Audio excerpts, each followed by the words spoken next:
بہت اہم دن ہے کیونکہ آج سپریم کورٹ میں رپورٹ جمع ہونی تھی الیکشن کمیشن کی جانب سے کہ ان کو فنڈز ملے کہ نہیں ملے، اور وہ فائنلی جمع ہو گئی، جس میں کہ کہا گیا ہے کہ فنڈز کی عدم فراہمی ہے، اس لیے 14 مئی کو پنجاب کے اندر انتخابات کا انعقاد ناممکن ہے۔ یہ بھی ان کو بتایا گیا ہے کہ سیکیورٹی کے لیے جو ہے وہ 4,66,000 اہلکار درکار ہیں، اور نگران پنجاب حکومت صرف 81,000 اہلکار فراہم کر رہی ہے۔ 3,85,000 اہلکار جو ہے ان کی کمی ہے۔ پاک فوج ایف سی رینجرز کے لیے وفاقی حکومت کو خط لکھا جس کا کوئی جواب نہیں دیا گیا۔ بیلٹ پیپرز کی چھپائی کے لیے رقم کی ادائیگی کی آج آخری تاریخ تھی، وہ بھی نہیں ہو سکی، اور الیکشن کمیشن اس کا ذمہ دار نہیں ہے۔ ذمہ دار جو ہے وہ کون ہے، بہرحال اس کے اوپر ہم بات کریں گے، لیکن تصویروں والی انتخابی فہرستوں کی چھپائی میں بھی تاخیر تھی، اور بھی بہت ساری اس میں ریزنز ہیں کہ ظاہر انہوں نے شفاف اور شفاف انتخابات کروانے ہیں، ووٹرز کسی ڈر اور خوف کے بغیر اپنے آزاد جو رائے دہی ہے اس کا حق استعمال کریں، یہ بھی ان کو یقینی بنانا ہے، اور یہ بھی کہ 8 اکتوبر سے پہلے انتخابات ہوئے۔ یہ بہت امپورٹنٹ ہے کہ 8 اکتوبر کو انعقاد کا جو فیصلہ تھا وہ زمینی حقائق کی روشنی میں کیا گیا، اور اگر اس سے پہلے انتخابات ہوئے تو ملک میں انارکی اور افراتفری پھیلنے کا خدشہ ہے۔ الیکشن کمیشن یہ ذمہ داری اٹھانے کو تیار نہیں ہے۔ یہ ہے وہ رپورٹ جو کہ آج جمع کروائی گئی ہے سپریم کورٹ میں، الیکشن کمیشن کی طرف سے یہ جاری کردہ ہے، جو کہ ہم نے آپ کے سامنے پڑھ کے سنایا ہے۔ دوسری جانب ظاہر 21 ارب روپے کی رقم تھی، یہ رپورٹ جمع ہونے کے بعد اب سپریم کورٹ نے اس کا فیصلہ کرنا ہے کہ وہ کیا فیصلہ کرتے ہیں، وہ کس کے اوپر توہین لگاتے ہیں، وہ کس طرح سے پابند کرتے ہیں حکومت کو کہ وہ اس معاملے کے اوپر آگے بڑھے اور یقینی بنائے کہ پنجاب کے اندر انتخابات جو ہیں وہ کیسے ہونے ہیں۔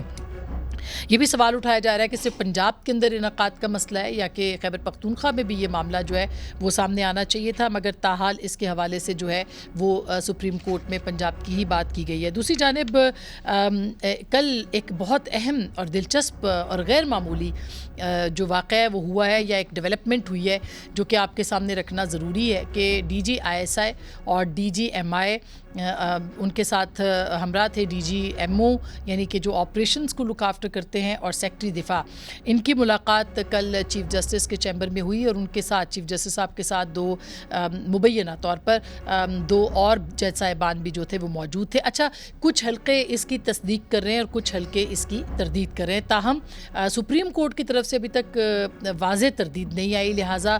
جو ہمارے ذرائع ہیں وہ بھی کنفرم کر رہے ہیں کہ یہ ملاقات ہوئی ہے، اور اس ملاقات کی جو مندرجات ہیں وہ بھی بڑے دلچسپ ہیں۔ جو بتایا جا رہا ہے کہ آگاہ کیا گیا آپریشنز کہاں پہ ہیں، ٹارگیٹڈ آپریشنز ہیں، اور کیا کیا معاملات ہیں، سیکیورٹی اہلکار کیوں مہیا نہیں کیے جا سکتے، یہ ریزن بھی بتائی گئی، اور ایک اور بڑی امپورٹنٹ ریزن جو کہ اکانومی کے حوالے سے ہے کہ اس کے اوپر بھی بتایا گیا کہ کیا شاخسانہ نکل سکتا ہے اگر کوئی پولیٹیکل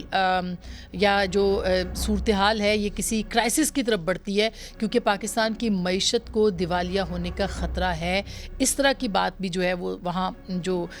ملاقات میں ذرائع بتا رہے ہیں کہ ہوئی ہے، اور یہ بھی کہ اگر کوئی اس معاملے کا حل نہیں نکلتا تو یہ معاملات آگے جا کے کسی خدا نخواستہ کسی اور صورت میں بھی نہ نکل جائیں۔ ان سارے معاملات کے اوپر بھی جو ہے وہ اس ملاقات کے اندر بات ہوئی ہے۔ اب ظاہر ہے کہ اس وقت جو سیکیورٹی اسٹیبلشمنٹ ہے وہ پالیٹکس میں بالکل بھی وہ کہہ رہی ہے کہ ہمارا کوئی حصہ نہیں ہے، ہم کوئی مذاکرات نہیں کریں گے، ہم کسی سے بات نہیں کریں گے۔ سیاسی جماعتیں جو ہیں ان کو یہ بات کرنی چاہیے، اور اگر آپ کو یاد ہو تو چیف جسٹس صاحب نے بھی 4 اپریل کے حکم سے پہلے جو آخری لائن کہی تھی وہ یہی تھی کہ مذاکرات کر لیں یا پھر یہ کہ الیکشنز کروانے پڑیں گے پنجاب کے اندر۔ تو اب یہ صورتحال ہے، اور اس صورتحال میں انفارچونیٹلی سپریم کورٹ جو ہے وہ ظاہر انتخابات تو ہونے ہیں 90 دن کے اندر کہا جاتا ہے، لیکن 90 دن تو اب کراس ہو گئے ہیں، تو وہ چاہتے ہیں کہ انتخابات ہوں، اور اتحاد جو ہے اس کے بارے وہ کہتا ہے کہ جی ہمارے پاس نہ پیسے ہیں نہ سیکیورٹی ہے وغیرہ وغیرہ، یہ لاجک ہے۔ دوسری جانب مذاکرات کی بھی کوشش ہوئی ہے، اور اس کے لیے بھی آج اتحادی جماعتوں کا اجلاس ہوا۔ پہلے پرائم منسٹر کی اور فارن منسٹر کی بلاول بھٹو صاحب کی بھی الگ الگ ملاقاتیں ہوئی ہیں، الگ ملاقات ان کی ہوئی ہے، اور اس کے بعد پھر اتحادی سربراہان جو ہے ان کی ملاقات ہوئی، اور ذرائع یہ بتا رہے ہیں کہ اس میں بھی مولانا فضل الرحمان کی جماعت قطعی طور پر پی ٹی آئی کو انگیج کرنے میں کی خواہش مند نہیں ہے۔ پی ایم ایل این ابھی درمیان میں ہے، پیپلز پارٹی پرسو کر رہی ہے کہ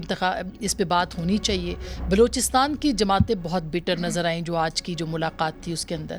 تو اب یہ مذاکرات ہوں گے کہ نہیں ہوں گے